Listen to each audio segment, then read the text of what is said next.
My name is Hannah Hurford, I'm 26 years old. I have a history degree from Oxford Brookes University and I currently work in the marketing and communications department at EcoClipper. So since leaving university I have worked as a first mate on flotilla in Greece for 2 months. I then went and worked at the newly opened Aerospace Bristol Museum in Bristol, where they have the last Concorde that flew, and I then got accepted onto the SHTP2 training programme, which was run by National Historic Ships, which looks to increase conservation in UK maritime heritage. And within that year I managed to go on placement at the National Museum of the Royal Navy in Portsmouth, where I took part in numerous activities with different parts of the conservation team. And like I said, now I work with EcoClipper, which is a sustainable shipping company with an aim to create a fleet of clipper ships that will transport cargo around the world on 3 different shipping routes: transatlantic, trans-Pacific and global. And my role is mostly maintaining social media, and recently I wrote a report about the sail cargo and sail travel markets for EcoClipper, which brought about some very interesting results, all of them positive for EcoClipper. And at the moment I'm working on a different project which will help contribute to the sailing schedule, which will happen when we build our first ship. Initially I found it quite hard, but I think that's the case with everyone, because you don't really know where to put all of your studies and what you're interested in. Once I realised that actually there were jobs in the maritime heritage world, I found it a lot easier because I'm incredibly passionate about that subject, and I think that really comes across when I'm doing interviews.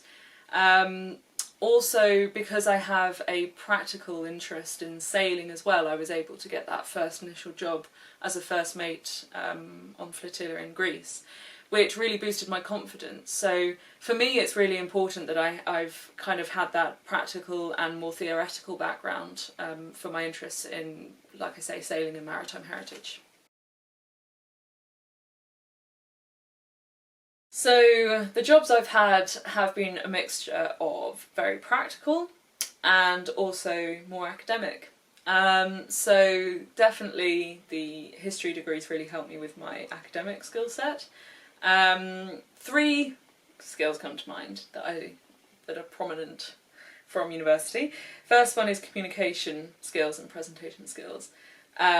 So obviously you have to do a lot of presentations, well I did anyway, at university in front of your classmates, using PowerPoint and things like that, and I have used that since leaving university. Most prominently when I was working as first mate on flotilla in Greece, I was giving daily briefings where I would communicate to our clients where we were going, what the weather was doing, what kind of sailing conditions we can expect, which was very informal but created a kind of trust, and it was usually quite a lot of people. We were looking after a lot of boats, so you had to feel like you were communicating properly to everyone.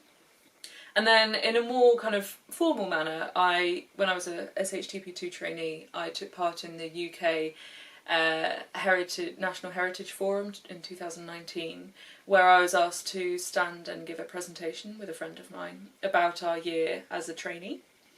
And that was in front of some very important people in the maritime heritage and museum industry. Not just maritime heritage, it's very niche, but also the museum industry. So we had directors from the National Maritime Museum, directors from the National Maritime Museum of the Royal Navy, various museums in Scotland where it was being held, curators, conservators, and then practical sailors as well, boat building guys there. So it was really broad, and that was quite exciting and definitely a highlight of what I've done.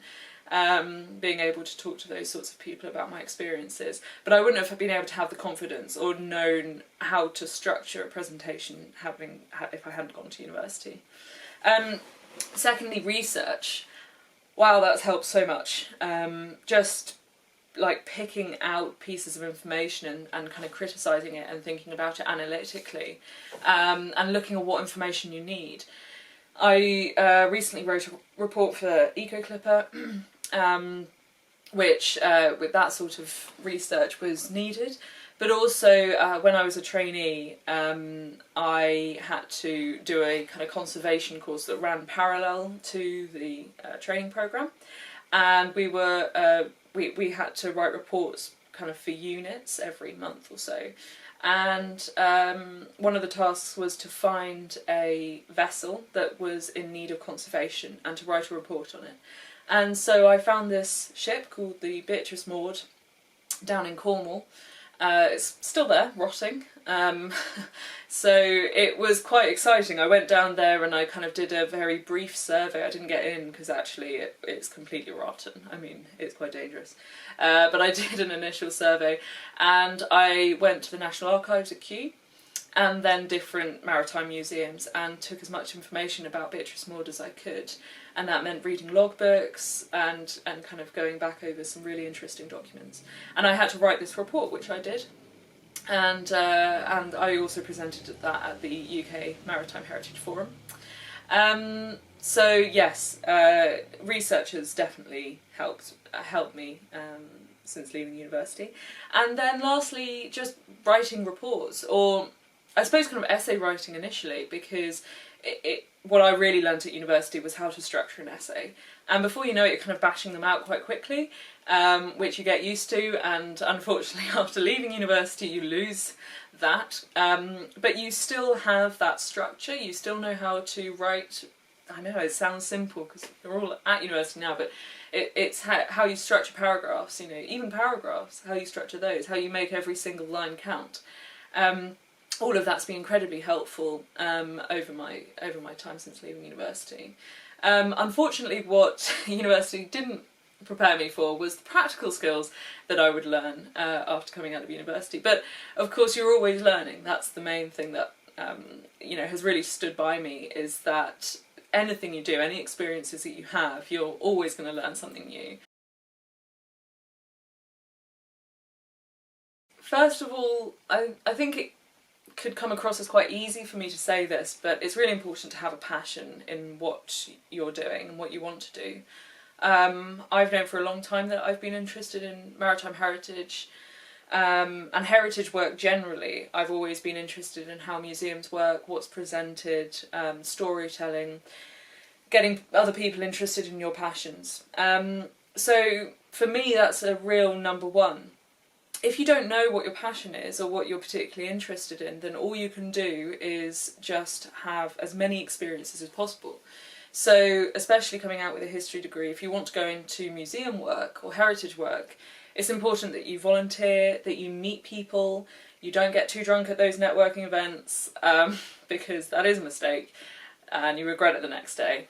But you just experience as much as possible, and more often than not, if you're a volunteer or if you're an intern or anything like that, trainee, people will say, oh, you should come to this, oh, you'll be really interested in this, you know, and more often than not with those sorts of programmes you're recording what you're doing, which is exactly what happened with me. And the amount of knowledge that you get from an experience like that is unprecedented, you know. If you're in one job, then you're kind of within that job, you're within the boundaries of that job. So I would recommend just trying to experience as much as possible, and you'll be able to figure out your passion that way. On a more practical level, LinkedIn account, that's how I got my current job with Eco-Clipper. I just kind of informally emailed my employer through LinkedIn, and it takes a bit of a while to set up your account. But once you do, it's just a really good way to very quickly see what the other person's like, if they're qualified, if the organisation that you've heard about is within your interests. It's just a really good networking tool. I'd highly recommend that. And I think that's it really. And also kind of, if you can, try to use a try to learn a different skill. So for me it's practical sailing. That's really useful to have with a maritime heritage passion, because you're bringing it to the present day. And that's why I'm enjoying my job so much with Eco Clipper, because it's all about a sustainable future, and being able to make my passion of maritime heritage important and bring that into the future as well is really, really exciting. So yeah, I would say if you can try to have a kind of a practical skill as well, then do, you know, learn a language, anything else, because I think at some point that will really help you. And especially you just want to broaden your skill set as much as possible. So just really try to think about that. You know, when I've been looking for jobs before, I've made mind maps of kind of what you're interested in, what you're good at. So I'm really good at talking to people. I'm face to face. I'm like I've said multiple times, I have a passion, and that really comes across. I enjoy telling people about, you know, what I'm up to and kind of just describing that all. So I wrote that in my mind map, and I know what I don't like, which is, well, I mean, maths, basically. So I knew that that's not the way that I would go down that way. But, you know, all of these things, it's just being really clear about what you know your skill set drives you towards, and being able to use that, yeah. So that's what I would advise. So just wanted to say thank you very much for watching this video. I hope it helps. I hope any advice I've given helps you finding work and coming out of university, and good luck.